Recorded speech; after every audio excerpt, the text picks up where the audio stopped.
With protocol already established, good evening to everyone. When we speak about the old man, we often begin with politics, tourism, and the development of St. Maarten. But before we speak about the man who helped build a country, I want us to meet a man, the man his grandfather, as a grandfather that everyone knew him as. The grandfather whose lesson began long before they were old enough to understand. And many of those lessons began on a Sunday morning. Every Sunday, the old man would gather his older grandchildren and take all of them for a drive around the island. Those drives were filled with stories, laughter, and songs he made up along the way. Many specially composed to tease one grandson in particular. I'll come back to that grandson a little later. Afterwards, the old man would take the children home to Miss Alma and prepare a separate breakfast for each of them. Imagine that. A man carrying a future of an entire island in his mind, yet still taking the time to know what each grandchild liked for breakfast. I'm good, my bad. How are you doing? And then came the cod liver oil. Every child had to take a spoonful. You could complain, you could make a face, you could try to reason with him, but the old man had made up his mind. No negotiations, no postponement, no committee meeting, and definitely no appeal. You took the cod liver oil. The story makes us smile, but it also gives us the old man in full. He was loving, but firm. He could laugh with you, care for you, and still insist on what he believed was best for you. Once the old man decided something was necessary for the good of those entrusted to him, he did not take no for an answer. No, not from his grandchildren, not from government officials, not from the people who said St. Maarten was too small, and certainly not from those who could not yet see the future he already saw.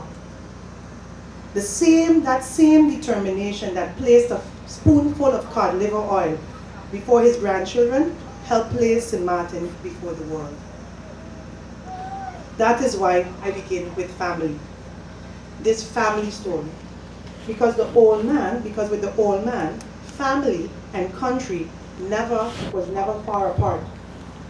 The qualities he showed at home, care, discipline, conviction, and the unwillingness to accept that something could not be done were the same qualities he brought to the leadership of St. Maarten. Failure was just not an option. And it is from that meeting place between family and country that I speak tonight. I stand before you as the Deputy Prime Minister and Minister of Tourism, Economic Affairs, Transport and Telecommunication. I stand before you as the wife of one of the old man's eldest grandson and the mother of 3 of his great-grandchildren, or great-grandsons, because they're all boys. And I also stand before you as a member of a family that continues to carry his lessons, his memories, and his deep love for St. Maarten. Tonight, 100 years after his birth, we are living in the St. Maarten others told him was impossible. When the old man entered public life, work was scarce. Many St. Martiners were leaving for Aruba, Curacao, and elsewhere because they could not see a future at home. But he looked at that same little island and saw something entirely different. He looked at Great Bay and saw cruise ships. He looked at Simpson Bay and saw passenger planes connecting with the world, that were connecting us to the world. He looked at our beaches, our locations, and our people, and saw a flourishing economy before the phrase tourism economy was even widely used. But most importantly, he saw St. Martiners leaving and decided that we had to build an island they would want to return to. That is vision. Vision is seeing what others cannot see and having the courage to begin building it.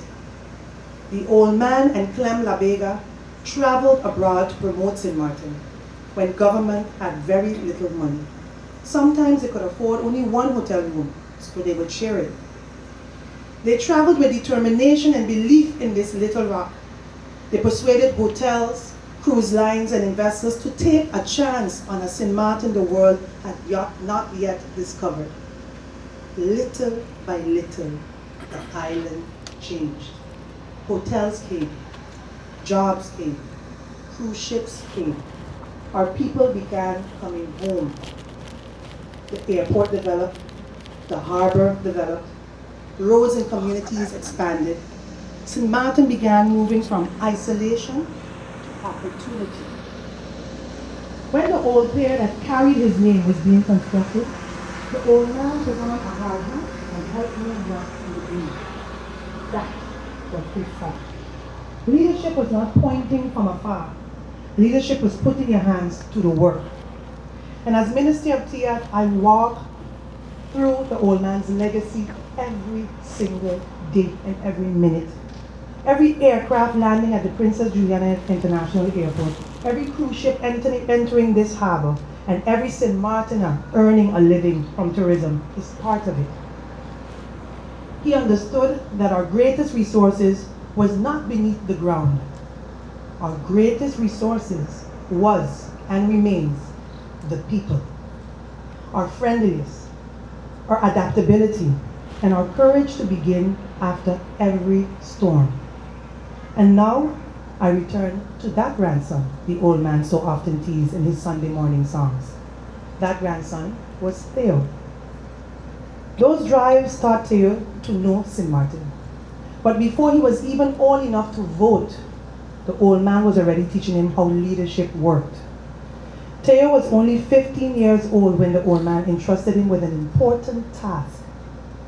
The central government seated in Curacao wanted to place a 10% crisis tax on an additional burden on the people of the Windward Islands who were already working hard to provide for their families. The old man believed that burden had to be removed. But to secure the support needed to bring an end to the tax, signatures had to be collected from political allies in Sable and Statia. So the old man placed 15-year-old Theo and his cousin Ronnie on a plane. The instruction was clear. Travel to Sable and Statia, meet senators, secure the signatures, and bring the document safely home. Most young men that age were being sent to the shop. Theo was being sent across the Windward Islands to help lift a financial burden from the people. And Theo carried that task. That is how the old man prepared him. Not by handing him a title, not by making speeches about what Theo might one day become. He prepared him by trusting him with responsibility. Long before Theo entered public office, he was learning to build relationships, make decisions, and get things done. Years later, those lessons appeared in concrete. The old man imagined a gateway. Theo understood that the gateway had to be widened. The old man helped bring the first cruise ship. Theo helped advance the expansion of our port to welcome the world's largest cruise vessels. The old man opened St. Maarten to tourism. Theo understood that a modern destination needed modern infrastructure.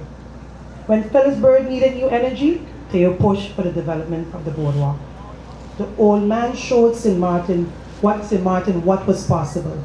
Theo took that possibility and built it to the next generation. Different times, different projects, but the same belief that St. Maarten must never, ever stand still. Leadership is not inherited through blood. A family may open a door, a family may open a door, but character, work, and confidence of the people can keep that door open.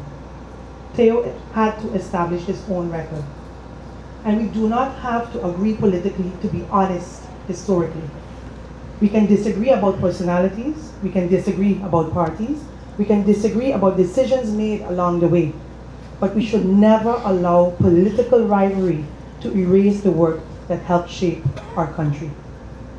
The boardwalk is there. The expanded port is right here. The roads and public works are there. The record is written into the landscape of St. Maarten. Titles may be given. Positions might be withheld. Political circumstances may change, but leadership is not established by title. It reveals itself in a person whose vision people recognize and trust, whose work changes their daily lives, whose absence is felt, whose experience remains relevant to the future. The old man prepared Theo, but Theo's own work proved that the preparation had not been wasted. The connection between them is more than family. It is a continuity of purpose. The old man saw what St. Maarten could become. Theo understood what it needed to become next.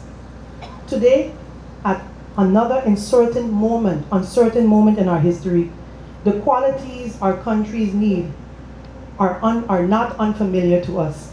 We know what vision looks like. We know what experiences looks like. We know what it means to make difficult decisions. And we know the difference between simply holding a position and actually leading it. The political movement the old man helped build has a responsibility not merely to protect a proud history, but to ensure its original spirit of courage, development, and service carried forward. Because a country does not move forward by forgetting its builders.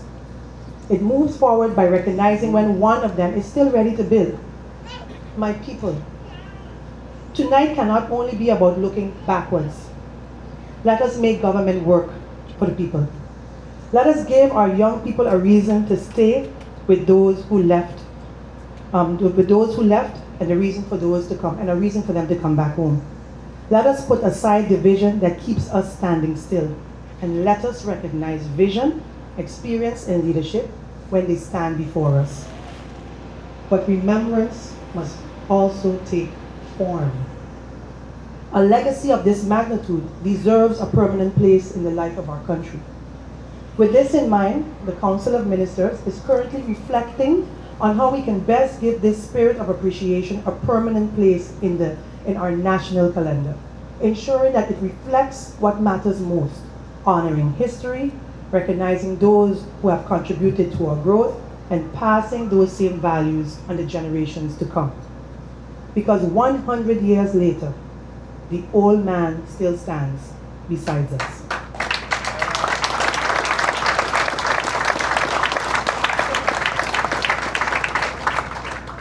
Its roots run deep in another generation, and in Theo that vision became more than a family inheritance.